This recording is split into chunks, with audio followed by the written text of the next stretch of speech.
So our fervor for highly specific techniques for each moment in time often causes students of Jiu-Jitsu to view a fight as composed of fragmented and unrealistic bits of information that can lead to gray areas in your game. So I would argue that what students really need is a system for organizing and integrating techniques they know so that they can start to understand the big picture of Jiu-Jitsu. And this is where the idea of concept-based learning comes into being. So let's examine an average Jiu-Jitsu practitioner's class experience. They come in the academy, in most BJJ academies, the average student's going to warm up. The instructor then demonstrates a technique.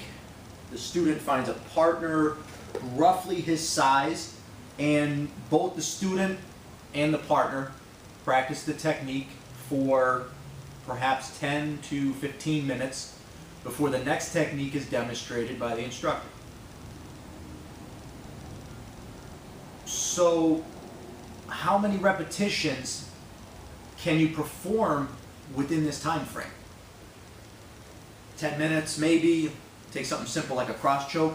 Maybe you can get 20 repetitions each within this time frame. So a multitude of learning studies have shown that for a physical movement to become a reflex, it need be repeated as many as 5,000 times, depending on individualized factors of learning and athletic prowess. So as you can see, our time spent on the demonstrative technique is dreadfully insufficient. 20 times 5,000 times. So the manner in which your average Jiu-Jitsu student is being taught is through the method of rote learning.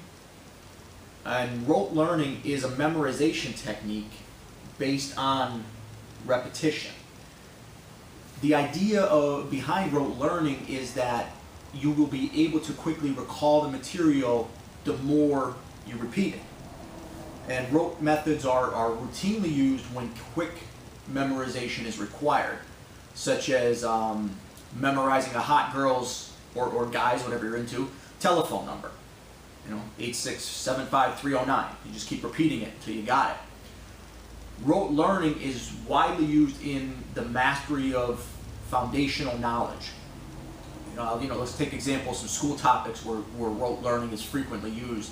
They'd include memorizing the planets in general science. My very educated mother just served us nachos, right? Mercury, Venus, Earth, Mars, Jupiter, Saturn, Uranus, and Neptune, right? Sorry, Pluto, you're out.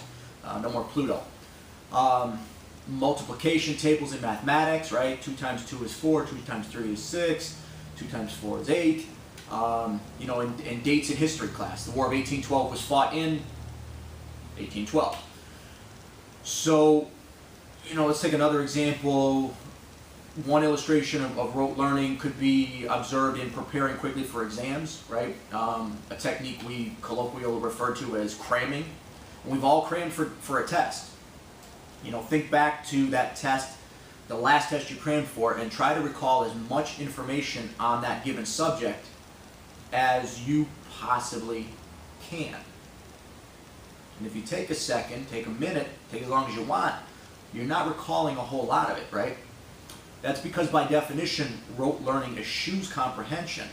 So by itself, it's an ineffective tool in mastering any complex subject at an advanced level. A complex subject like Jiu-Jitsu. So the idea behind conceptual learning refers to developing an understanding and awareness of the principles and theories that form the nucleus of the art of Jiu-Jitsu. Principles such as timing, leverage, angle, biomechanics, balance, agility, breathing, pressure, so on and so forth. We could name a lot of concepts here. But with regards to jiu-jitsu, there are an immeasurable number of technical scenarios, and new ones are being continually developed. Every day, every week, every month, something new is coming out. So you will never, ever be able to learn every submission, sweep, counter, escape, combination. There are always going to be holes in your technique. Let's take an example. During a training session, you encounter a partner with a really great guard. Got solid fundamental sweeps and submissions, and they're bolstered by flexibility and an understanding of let's say, half guard and de la Riva guard. So your understanding of the concepts such as base, posture, and angle have allowed you to avoid being submitted or swept. However, you don't have a technique in your arsenal yet to deal with a de la Riva guard. So although you might not know the ideal technical attack to circumvent this guard, your understanding of the concepts of base, posture, balance, angle, climbing the ladder, these give you a fighting chance at passing the guard without knowing a technique.